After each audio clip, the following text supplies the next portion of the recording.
تبارك الذي بيده الملك وهو على كل شيء قدير. وقال تعالى: يا أيها الذين آمنوا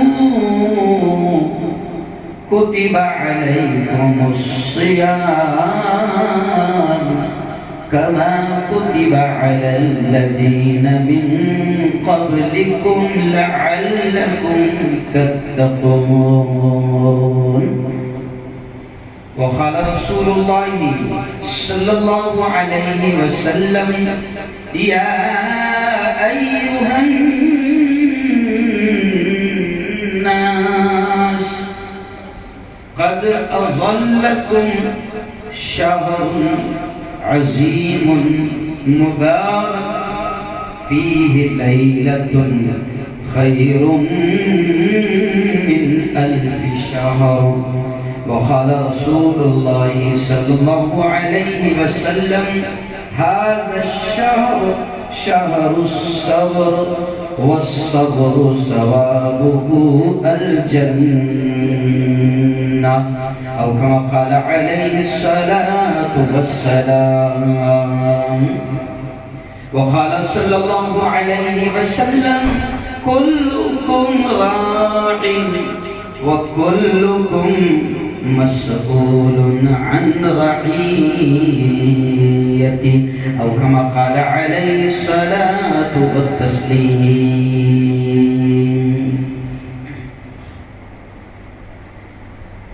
بستر غفلت سے اٹھ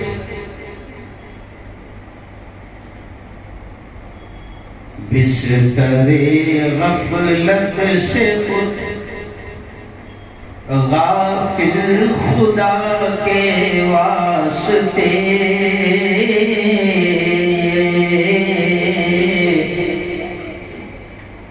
کر مہیا اٹھ کے کچھ روزے جزا کے واسطے. حد بھی ہے ہر چیز کی، آخر کہاں تک سوئے گا.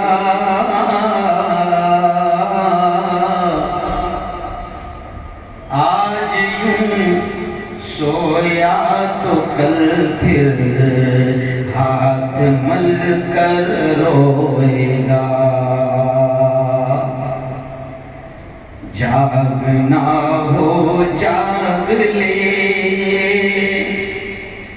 افلاک کے سائے تلے،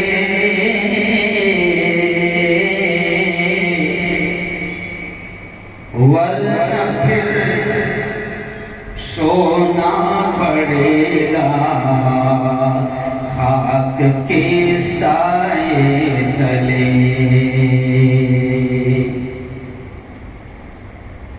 صدق اللہ العظیم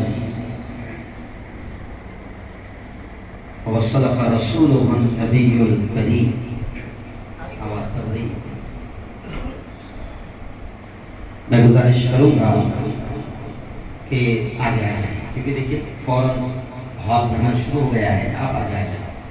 جب جماعت کھڑی ہوگی انشاءاللہ تو ہم لوگ صفحے بنا دیں گے. اطمینان سے آپ آگے آ جائیں.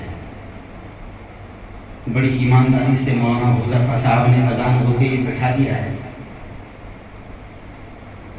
آگے آ جائیں. بلند آواز میں آپ لوگ درود شریف پڑھ لیجیے.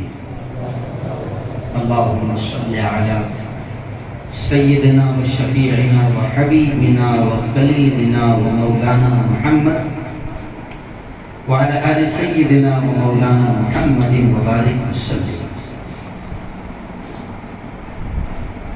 بہت ہی قابل صدر احترام میرے نوجوان دوستو،